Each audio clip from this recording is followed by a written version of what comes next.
if you hadn't attacked them in their sleep, in the middle of the night, like a pedophile, Kaylee would have kicked your ass. I'm not here today to speak in grief. I'm here to speak in truth.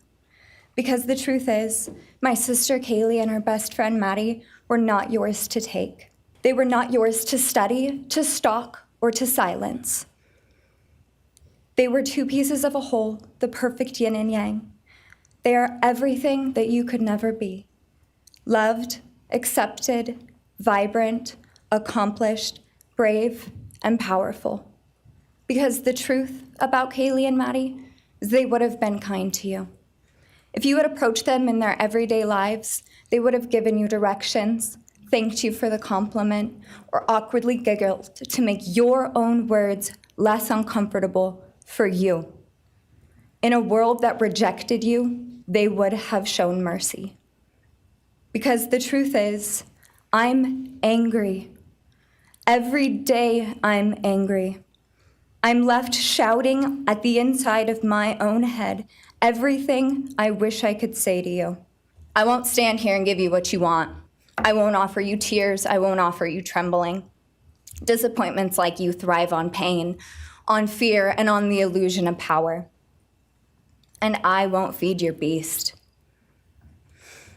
Instead, I will call you what you are.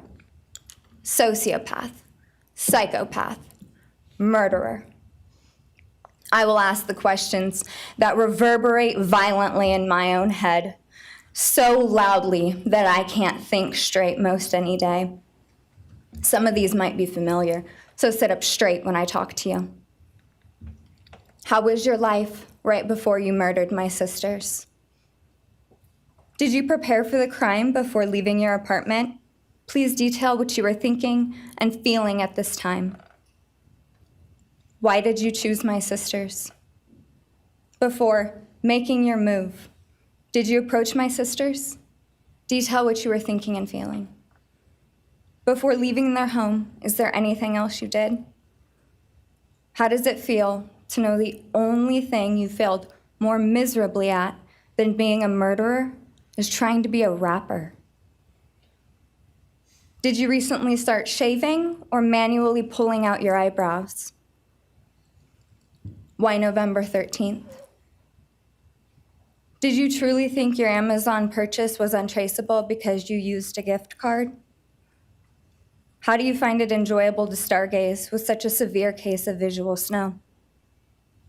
Where is the murder weapon, the clothes you wore that night? What did you bring into the house with you? What was the second weapon you used on Kaylee? What were Kaylee's last words? Please describe in detail the level of anxiety you must have felt when you heard the Bearcat pull up to your family home on December 30th, 2022. Which do you regret more? Returning to the crime scene 5 hours later, or never, ever going back to Moscow, not even once, after stalking them there for months? If you were really smart, do you think you'd be here right now? What's it like needing this much attention just to feel real? You're terrified of being ordinary, aren't you?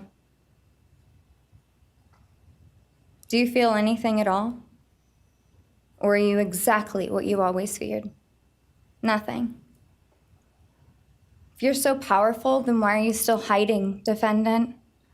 You see, I'm here today as me. But who are you?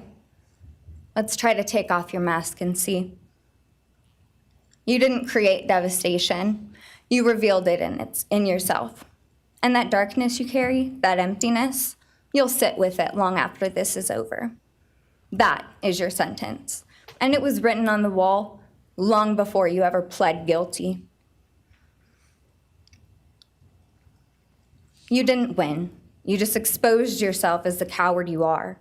You're a delusional, pathetic, hypochondriac loser who thought you were so much smarter than everybody else. Constantly scolding, turning your nose up to grammar mistakes, nitpicking and criticizing others. You wanted so badly to be different, to be special, to be better, to be deep, to be mysterious. You found yourself thinking you were better than everyone else, and you thought you could figure out the human psyche and see through it, all while tweaked out on heroin. Lurking in the shadows made you feel powerful because no one ever paid you any attention in the light. You thought you were exceptional, all because of a grade on a paper. You thought you were elite because your online IQ test from 2010 told you so. All of that effort just to seem important. It's desperate. There is a name for your condition, though. Your inflated ego just didn't allow you to see it. Wannabe. You act like no one could ever understand your mind, but the truth is you're basic. You're a textbook case of insecurity disguised as control. Your patterns are predictable. Your motives are shallow. You are not profound. You're pathetic. You aren't special or deep, not mysterious or exceptional. Don't ever get it twisted again. No one is scared of you today. No one is intimidated by you. No one is impressed by you. No one thinks that you are important. You orchestrated this like you thought you were God. Now look at you, begging a courtroom for scraps.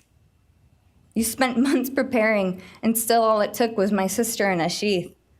You work so hard to seem dangerous, but real control doesn't have to prove itself. The truth is, the scariest part about you is how painfully average you turned out to be. The truth is, you're as dumb as they come. Stupid, clumsy, slow, sloppy, weak, dirty. Let me be very clear. Don't ever try to convince yourself you mattered just because someone finally said your name out loud. I see through you. You want the truth? Here's the one you'll hate the most. If you hadn't attacked them in their sleep, in the middle of the night, like a pedophile, Kaylee would have kicked your ass. Thank you. Thank you.